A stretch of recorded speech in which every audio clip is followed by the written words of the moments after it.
Nantes s'est souvent distinguée comme une ville dynamique, verte et créative. On pourrait lui rajouter ludique et citoyenne. Ça vous dit de la découvrir avec moi? Bon, pas toute seule, mais accompagnée par une bande de joyeux guides. Vous allez le voir, plus urbain avec l'association Beautiful. L'idée en fait au départ c'était de valoriser les biodéchets. Je crois qu'il faut qu'on travaille. Vas-y, c'est parti. Ah bah non, On te laisse l'honneur. Ah ouais, nous. Public dans la ville. Ici, on est dans une rue de Nantes et les gens peuvent le suivre librement. Moi, je pense que c'est aussi intéressant de le voir marcher quand on est au sol que de faire le voyage à l'intérieur. Et voilà, ça c'était un peu ce qu'on voulait avec François de la Rosière, c'est cette espèce de générosité. On est au cœur de la ville, les gens peuvent le suivre librement. Voilà, c'est ça. Tu payes ta place pour montrer, mais voilà. le spectacle, il est gratuit. Le spectacle est gratuit, voilà. Et c'est un peu la locomotive du site, l'éléphant, l'image de marque du site. Maintenant un peu aussi celui de la ville de Nantes.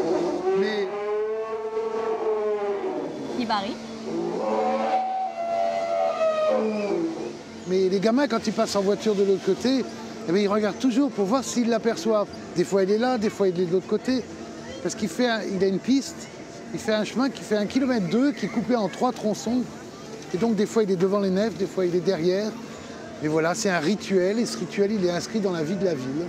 Et pourquoi avoir choisi l'éléphant? On avait envie d'une architecture en mouvement, d'un engin de transport, de voyage. On a choisi l'éléphant par sa taille, à cause de ses attributs. Tous les attributs qui sont liés à l'éléphant sont positifs. Et puis, l'idée, ça a été la démesure. C'est qu'il est en volume 5 ou 10 fois plus gros qu'un éléphant normal, qui fait à peine 2,50 m, 2,70 m. Là, l'attelage fait 12 mètres au total. Les gens, ils suivent mécaniquement, mais fascinés par la grande marionnette. Et on s'est dit que faire de cet éléphant une grande marionnette et que les gens puissent la suivre, on était sûr que ça avait du sens et que ça fonctionnerait. D'abord, l'éléphant, il est beau. Et voilà. Et au début, quand on racontait cette histoire, les gens ne comprenaient pas, ne nous croyaient pas. Et puis, ça a marché, voilà. Ça ne nous a pas étonnés, mais peut-être surpris de la vitesse à laquelle les Nantais sont attachés à cet éléphant. Et puis, il y a une grande ambiguïté aussi entre le vivant et le mécanique. Les enfants, ils voient un vrai éléphant, peut-être les parents, ils voient une machine. Mais en tout cas, il a une âme dans cette ville. C'est un engin de voyage aussi, c'est un attelage. Et les gens, ils découvrent la ville autrement. Pendant 35 minutes, ils sont hors du temps et de l'espace. Ils passent des nefs au carrousel des mondes marins, ils sont face au fleuve, ils côtoient les grues qui sont presque à hauteur des yeux. Non, on les emmène autre part dans la ville de Jules Verne. Aux machines, en plus de l'éléphant, toute une tribu d'animaux mécaniques déambule dans la galerie. On peut les approcher, les toucher, voire même les chevaucher. Le chant de la fourmi. Elle est mécanique. Allez, on l'attend pas. Mais voilà. Mais quand on prête l'oreille, eh ben ouais.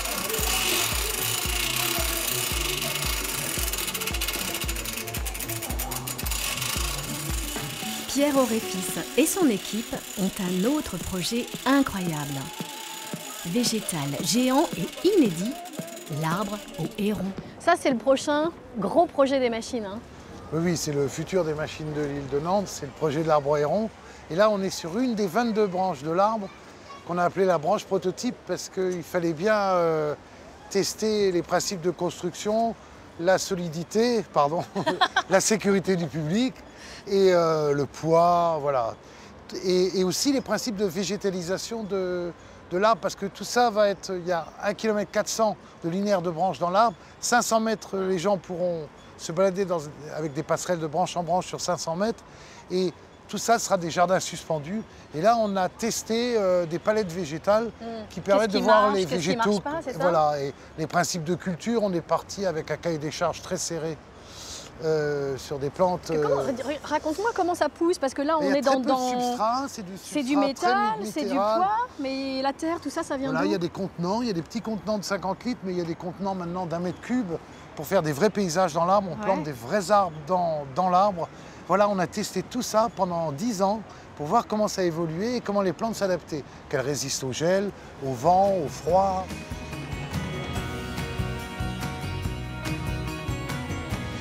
C'est juste sous la branche que se niche la boutique librairie du site. On y trouve une palette d'objets, des dessins, des ouvrages pour tout public autour des thèmes chers à l'équipe des machines. L'éléphant, la mer, le développement durable, les jardins et les voyages, bien sûr. Moi, j'ai trouvé ça. C'est un plan de Nantes, très chouette, très tendance et joliment illustré. C'est une jeune trentenaire qui vit à Nantes et qui adore le voyage, qui est derrière cette belle idée. C'est un guide poster sur lequel elle a sélectionné une centaine d'adresses. Alors, ce sont des restos, des boutiques, des choses à faire ou à voir qu'elle a personnellement testées toute seule ou en famille. Elle favorise bien évidemment plutôt le commerce indépendant et la création locale. Forcément, c'est très subjectif, ce sont ses coups de cœur à elle, mais c'est pour ça. C'est à moi de vous faire découvrir un lieu qui mériterait de figurer dans le City Guide de Nantes, la Ligue des Gentlemen. Une nouvelle adresse ludique où Thomas et son équipe ont installé des escape rooms, des jeux d'enquête qui font le buzz à tester en famille ou entre copains. Je rêve d'énigmes, d'agents secrets, d'enquêtes. Est-ce que vous avez ça? J'ai tout ce qu'il faut. Agenté pour resservir. Agenté, Sylvie D. Enchanté. Pour s'amuser. On se croirait dans un film. Hein. On est dans un film. Ah ouais, c'est vrai. On est là pour résoudre une enquête comme si on était dans un film. C'est ça l'origine des escape rooms ou escape games? Alors, l'origine vient du Japon. Ouais. Ils ont adapté les jeux vidéo, les escape rooms, comme on appelle ça, pour les transmettre en réel, afin que les gens se retrouvent plutôt que derrière leur écran. Mais plutôt avec un fond, effectivement, de cinéma ou de Oui. série. Tout à fait, on veut se plonger dans un univers, c'est pour ça qu'on c'est un système un peu mode cinéma ou mode imaginaire pour que les gens puissent rêver encore en jouant. Mais alors, c'est quoi le principe? Il faut faire quoi quand on arrive là? Alors, quand on arrive, on est en équipe de plusieurs personnes, donc souvent 3 à 5 personnes, et on essaye de résoudre une mission, une mission globale. Et il y a des énigmes qui vous barrent la route, et les énigmes permettent d'ouvrir des cadenas ou activer des mécanismes. Donc il faut avoir quel type de compétences pour y parvenir, Alors, à ton avis? surtout, le plus important, une cohésion d'équipe. Ouais. C'est ce qui va faire marcher le groupe. S'il n'y a pas de cohésion d'équipe, ça ne fonctionne pas. Après, il y a de la logique, forcément, de la réflexion, il y a de l'observation, et voilà. Et un peu de fouille. Il faut savoir aussi s'amuser à fouiller.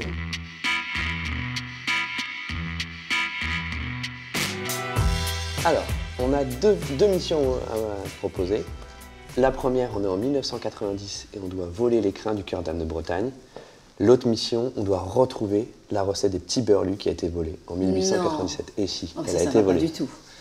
On peut pas laisser cette recette s'envoler. Ah non. Moi, je veux bien faire celle-là. Ça marche. Tu es en 1897 Ok. et la Ligue des Gentlemen a été contactée par Monsieur Lefebvre-Thiel car il vient de se faire voler la recette de ces petits berlus.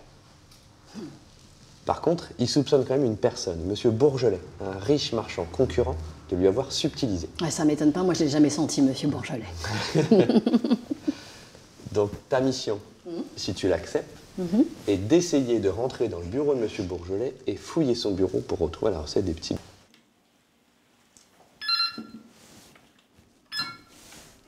Allô? Oui, agente, c'est l'agenté.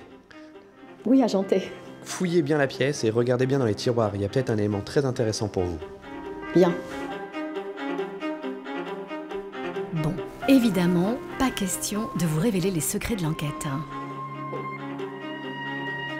Il existe aujourd'hui environ 150 établissements d'évasion grandeur nature en France, dont 4 à Nantes. Retour sur le bitume nantais, où comme dans beaucoup d'autres villes, les murs sont souvent animés, colorés, comme de grands tableaux de béton à ciel ouvert. Reflets de la vie urbaine et de notre époque, ils sont parfois réalisés par des street artistes à la mode. À Nantes, la ville propose une autre alternative, le plan graphe.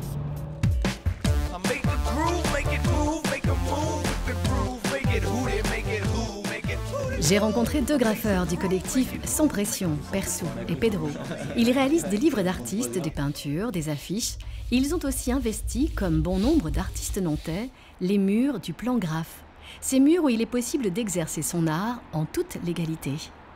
Moi, je considère ça comme de mettre de la couleur sur les murs, donc d'égayer les villes, quoi, de proposer aux gens d'être quelque chose de relativement altruiste quelque part. Un nombre de gens me disent des fois ah, je prends le tramway le matin, le banner, c'est le boulot, et je vois des peintures et ça me fait du bien, c'est super, génial.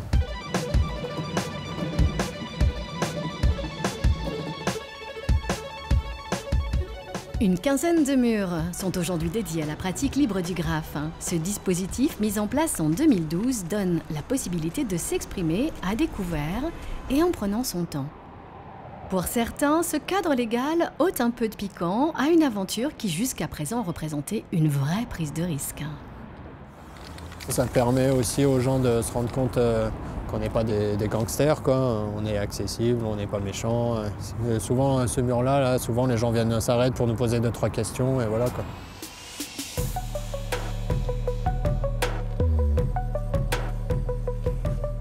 Ça permet de faire des rencontres. Sur ce mur, j'ai déjà rencontré plein de graffeurs que je connaissais pas, dont je connaissais le travail, que je connaissais pas en vrai.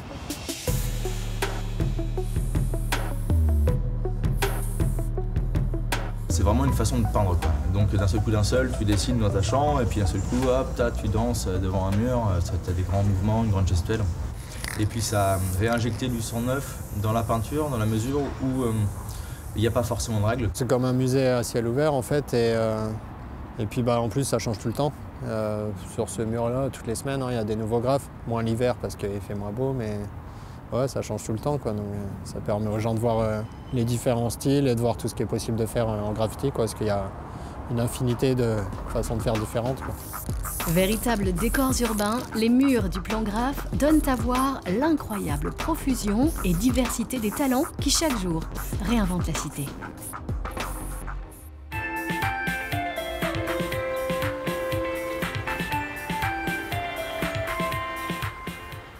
On est sur l'île de Nantes, sur un ancien site industriel et je vous emmène au Solilab, un pôle de coopération et d'innovation sociale dédié à l'ESS, l'économie sociale et solidaire. Le principe du Solilab est simple, c'est mieux faire connaître cette économie au grand public et puis faciliter la relation entre l'offre et la demande, consommer autrement. C'est une initiative extrêmement citoyenne, vous allez voir. Vous avez déjà commencé à bosser alors? Ça y est, ça a commencé tranquillement. C'est quoi l'atelier du jour, dis-moi? Atelier palette potagère. On va faire un potager avec ça. Un potager, c'est un gros mot, mais une jardinière de ville, on va dire. Un potager de ville, hein. Tout à fait. Ok. Le principe, c'est toujours d'utiliser des matériaux qui soient des matériaux quoi, durables, non polluants? Alors déjà, le plus important, on récupère des matériaux qui sont en ville, donc ça peut être effectivement des palettes. Là, on a récupéré des toiles de jute, donc ça vient de torréfacteurs du coin. Ouais. Donc l'idée, effectivement, c'est d'être le plus possible dans la durabilité. Donc là, ça tombe bien, on est sur du végétal. Et puis surtout, on va se servir de cette toile de jute pour justement retenir le terreau à l'intérieur de la palette.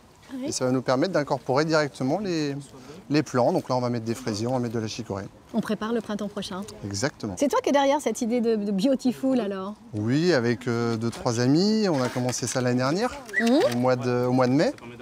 Et puis tranquillement, on s'est développé. Aujourd'hui, on est une vingtaine de membres. Pas mal de bénévoles, une équipe très dynamique, des gens motivés. Puis pas mal d'idées, des compétences aussi. Donc on est une équipe très pluridisciplinaire. Il y a pas mal de... Il y a des apiculteurs, il y a aussi des agronomes, des ingénieurs.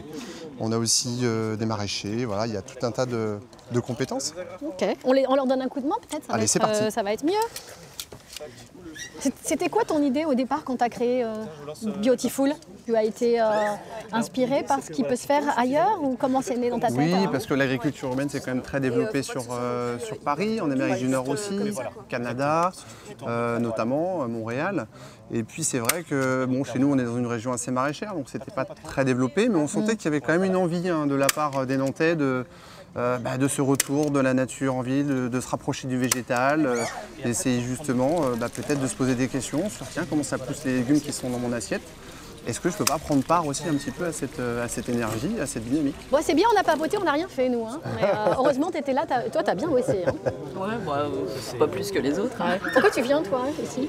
Alors moi, ça fait un bon moment que je m'interroge sur la place du végétal en ville. Déjà sur la place du végétal de manière globale, sur comment ce qui arrive dans nos assiettes y arrive et comment on peut produire à échelle locale. Mais au-delà de ça, ça m'intéresse aussi aujourd'hui de voir comment à toute petite échelle, on peut, nous, en tant que citoyens lambda, faire notre propre production. Voilà. Alors moi, je suis dans d'autres circuits, à MAP. Oui, tu es quand même sensibilisée. Hein. Voilà. Il y a évidemment une problématique environnementale. Indéniable. Hein. Voilà, ça c'est sûr. Mais bon.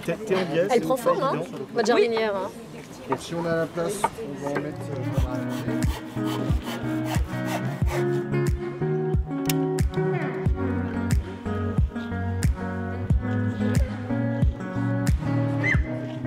Est-ce que je dis de bêtises en disant que c'est un peu le principe du mur végétal, hein? C'est carrément ça. Ouais. C'est carrément ça. On utilise et en fait chaque espace de la jardinière. C'est ça en fait l'idée, c'est d'une part on part d'un matériau recyclé et derrière avec une occupation au sol qui est donc de moins d'1 mètre carré en gros, on va se retrouver, si on dépliait la palette, avec une occupation au sol l'équivalent d'un petit jardin potager de ville. Tout ça, du coup, imaginable sur un balcon, alors en tenant compte des contraintes de charge, mais... On optimise quoi. On optimise, exactement. L'idée, c'est de montrer aux gens qu'on peut très bien jardiner, que ça prend finalement peu de temps et que ça coûte aussi peu. Et puis la salade de fraises, l'été, on sera quand même super content de l'avoir. Ah oui, et de se dire, c'est moi qui l'ai faite. Avec des petits brins de menthe maison. Arrête, j'en rêve. Et alors ça, ça j'ai pas reconnu, dis-moi. Ça, c'est de la chicorée. D'accord. Voilà, donc c'est une salade qui tient bien justement sur l'automne, sur l'hiver. Tu peux la récolter assez rapidement. Et donc du coup, on peut l'incorporer. Tu vois, si tu veux, tu vas faire. Ah ouais, allez, d'accord. c'est parti. J'y vais. Je te prépare, je te fais un petit... Je la sors du godet. Exactement, vas-y. Ok. Je te prépare une petite encoche dans le sac, dans la toile de jute. Ouais. On a des ciseaux aussi. Attention aux racines. Ouais, j'essaye. C'est bon, t'as assez de place? Je crois. Voilà. Mais nous, à la limite, on pourrait voilà, faire parfait. Super. Bon, bah, il faut qu'on en mette là, là, là, là. Ah bah, c'est parti. Là, là. Allez, c'est parti. Ah bah, tu pourrais presque en faire ton métier, dis donc. C'est pas beautiful, là. Voilà.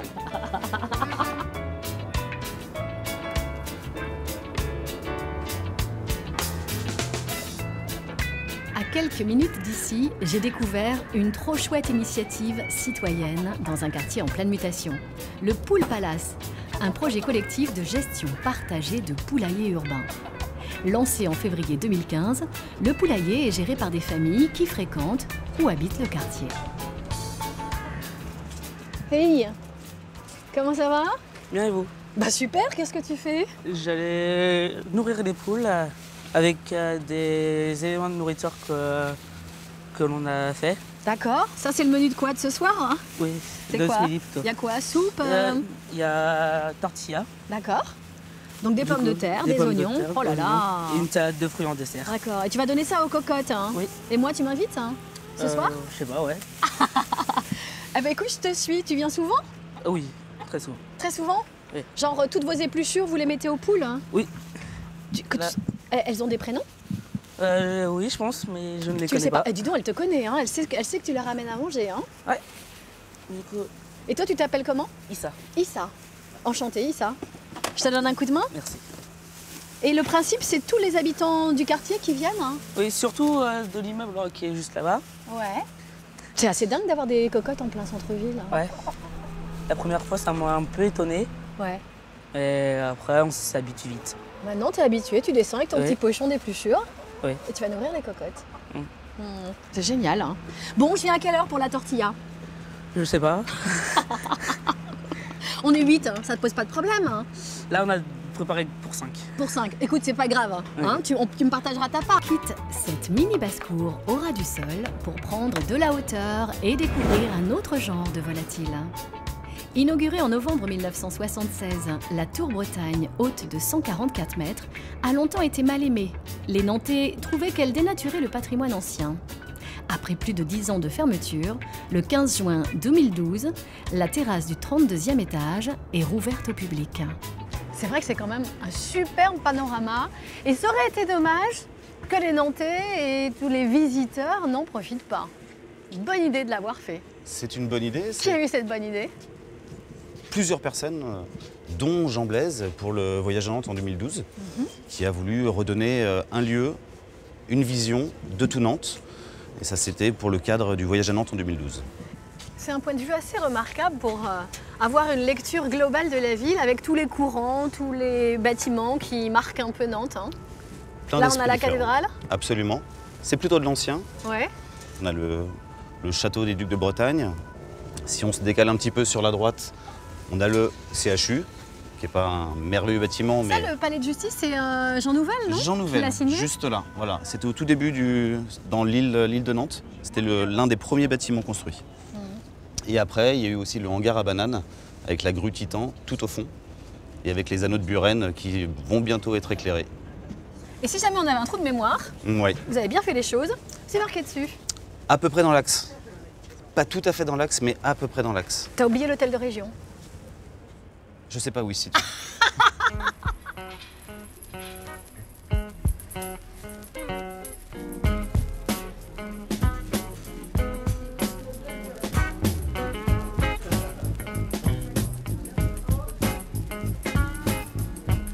Ce qui fait tout l'intérêt de ce lieu, outre la vue évidemment extraordinaire, c'est aussi l'ambiance qu'il y a dans ce bar. Et puis cette thématique là, le nid. Le nid. Ça vient d'où alors? Raconte-moi l'histoire. Le nid, ça vient de Jean Julien. Jean Julien, c'est l'artiste qui a été demandé pour faire la création du lieu en 2012, lors du voyage à Nantes. Et on lui a demandé d'exploiter le lieu pour à lui de faire découvrir aux Nantais. Et donc en fait, il a imaginé un oiseau semi-endormi avec des visuels qui représentent à peu près la ville. Plutôt calme, assez sobre, un peu enfantin, un peu coloré de temps en temps. Et donc c'était la demande de Jean Blaise à l'époque pour Jean Julien, l'artiste qui a œuvré en 2012. Jean Julien s'est fait connaître internationalement par ses dessins au moment des attentats de Paris en 2015.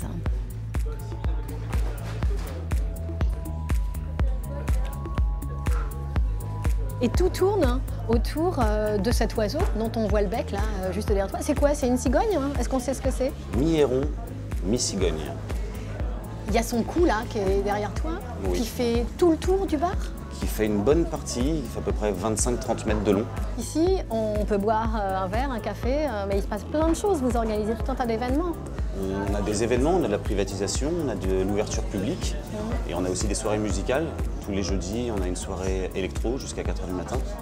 Et on peut boire ça. C'est quoi ça, ce que tu nous proposes? Alors ça, c'est le nid. C'est une recette secrète, donc il faut absolument venir pour le goûter. C'est joli. Oui, et c'est bon. On peut goûter, trinquer Bien et te dire merci avec de nous plaisir. avoir ouvert les portes du nid.